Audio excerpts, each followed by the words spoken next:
Prakash Swarup, ASIO Mr. Vikram Doraiswamy, and Joint Secretary UNP Mr. Sanjay Rana.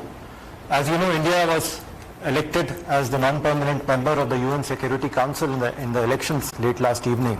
And to brief us on this, I would request Secretary West to give his initial remarks, and thereafter we'll open the floor to questions. Thank you, Anurag. Friends, wonderful to see you all after a bit of a gap, and I'm happy to be sitting to the right of JSXP and not in JSXP's seat. But I'm sure all of you have seen the news of the elections which took place on the 17th of June to the United Nations Security Council. India was elected with overwhelming support, garnering 184 votes out of 192 to become a non-permanent member of the UN Security Council for the term 2021-2022. India was elected unopposed as we were the sole candidate for the Asia Pacific seat. However, this was made possible because Afghanistan had withdrawn in our favor in 2013, for which we thank the government of Afghanistan. The strong support by the entire UN membership for India's election demonstrates the goodwill that India enjoys in the UN and the confidence that the international community has reposed in India's capability to contribute to the work of the Council. Our two-year term will begin on the 1st of January 2021. This will be the 8th time that India will be serving on the Security Council, bringing with it rich experience and legacy. We look forward to being a voice for all those who are not represented in the Council. As a founding member of the United Nations, India is fully committed to the principles and purposes of the UN Charter. As the world's largest democracy, a major contributor to UN peacekeeping operations, and a strong votary of the rights of developing countries, India will bring its own unique strengths and perspective to the Security Council. We will act as a voice of reason and moderation and a firm believer in respect for international law and peaceful settlement of disputes. In fact, India has all the credentials to serve on the UN Security Council. Our work in the Security Council will be guided by Honorable Prime Minister's call for a reformed multilateralism and the dynamic 5S vision for foreign policy, namely Samman, respect, Samvad, dialogue, Sahyog, cooperation, and Shanti, peace, to create conditions for universal prosperity, Samriddhi. Through this approach, we seek to move towards a new orientation for a reformed multilateral system which can be encapsulated as norms, NORMS. Our External Affairs Minister had already outlined the priorities we have set for ourselves as a member of the UN Security Council. I will briefly reiterate them.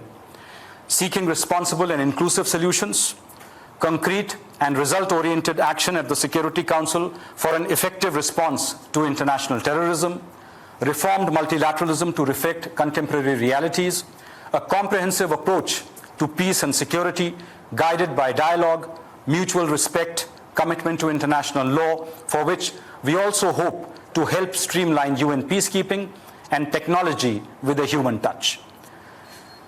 The COVID-19 pandemic is perhaps one of the most serious crises this generation has ever faced. We believe that the current crisis offers us new opportunities to seek innovative and inclusive solutions by using multilateralism and international cooperation. It is clear to us that the United Nations, and indeed multilateralism itself, needs to change to reflect contemporary realities and remain effective and credible. As we look forward to celebrating the 75th anniversary of the United Nations and later the 75th anniversary of our own independence in 2022, India's presence in the Security Council will help bring to the world our ethos that the world is one family, Vasudhaiva Kutumbakam. So this is my opening remark, and now, as I said, I'm open to taking a few questions. Thank you, sir, for those remarks. We've received a few questions in advance, so I'll go through them. Geeta Mohan from the India Today wants to know, while it's a secret ballot, who are the likely 8 countries who have not voted for India? Would you like to respond to that? Well, that is your job and not mine. It was a secret ballot, as you all know, and it is not possible for us to speculate on that ballot. But the important thing is focus on the 184. You know, this reflects an almost universal acceptance, the most widespread support possible. And also don't forget that we had the complete endorsement of the Asia Pacific group. We were the only candidate for that sole seat. And I think the number of votes that we have received far exceeded the minimum threshold required. You know, the threshold to become a member of the Security Council is you have to get a 2/3 majority, which is 128 votes. In our case, we not only got the 128 votes, we got many more in excess of that, reaching 184. And I think this was one of the best performances ever by India in a UN Security Council election. So I would leave it at that. There's a similar question from Akhilesh Suman of Rajya Sabha TV, so I will not read that. Huma Siddiqui from the Financial Times Online wants to know what is the importance of being a non-permanent member of the UN Security Council. Does it or will it help in becoming a permanent member? Well, you know, the UN Security Council is the highest body that the international community accepts, charged with the maintenance of international peace and security. Our presence on the Security Council and our performance there over the next 2 years will underscore the value that a country like India brings to the table and reaffirm our credentials to be a permanent member of the UN Security Council. It will be a good measure of the value India can bring to the Council by increasing the representativeness of the Council and building bridges among various groups. It will help the process of making the Council better reflective of contemporary realities. We will, of course, continue to take part in the intergovernmental negotiations in the UN where the matter of UN Security Council reform is being discussed, and we will make efforts for concrete progress in those negotiations. So Maha Siddiqui from CNN News 18. Her question is overwhelming support for India at the UNSC elections, but there are some reports in Pak media that after endorsing India last year in Asia Pacific group, they would not vote for India in the final round. Is that correct? Was there any statement from Pakistan permanent representative, because the ballot is a secret one? And if this were the case, do you believe they have politicized the matter by bringing in bilateral relations in a multilateral platform? You know, unfortunately, this is the kind of behavior we have now been seeing from Pakistan over the past many months and years. They always rake up bilateral issues in multilateral forum. In fact, they have made it almost as a standard norm for their policy. As far as we are concerned, our foreign policy has a much broader canvas. We have a much wider and global focus. And as a member of the UN Security Council, we will be dealing with all those issues which are under the consideration of the Security Council, in line with the priorities that Honorable External Affairs Minister has already outlined. The next question is from Siddhant Sibbal of WION. How much focus will be cross-border terror for India and passage of the CCIT? You already heard me, Siddhant, when I outlined the priorities that we will bring to our tenure at the Security Council.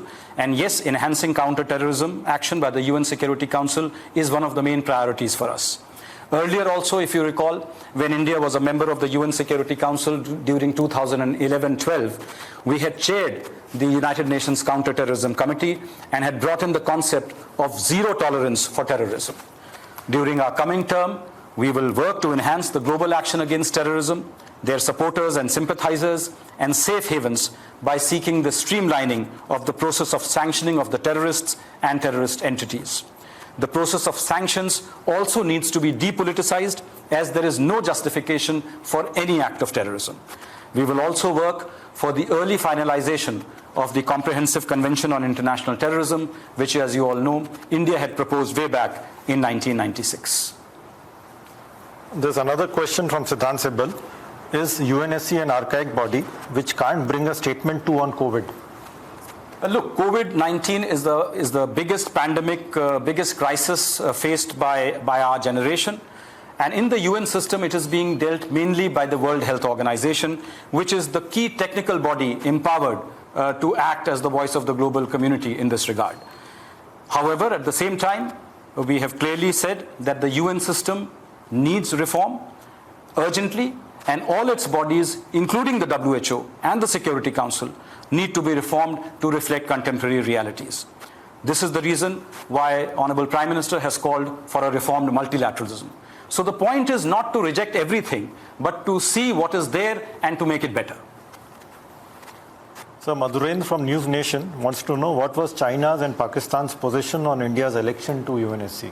Madhuren, this is a question you need to ask China and Pakistan. I'm not their spokesman. You should better ask them. As far as I'm concerned, we had overwhelming support of 184 countries present and voting that day. Thank you, sir. I understand there are no more follow-up questions. So we can conclude the special briefing. Thank you so much, sir, for joining us. And we'll resume in 5 minutes with our weekly media briefing. So please stay with us, stay connected. Thank you. Thank you.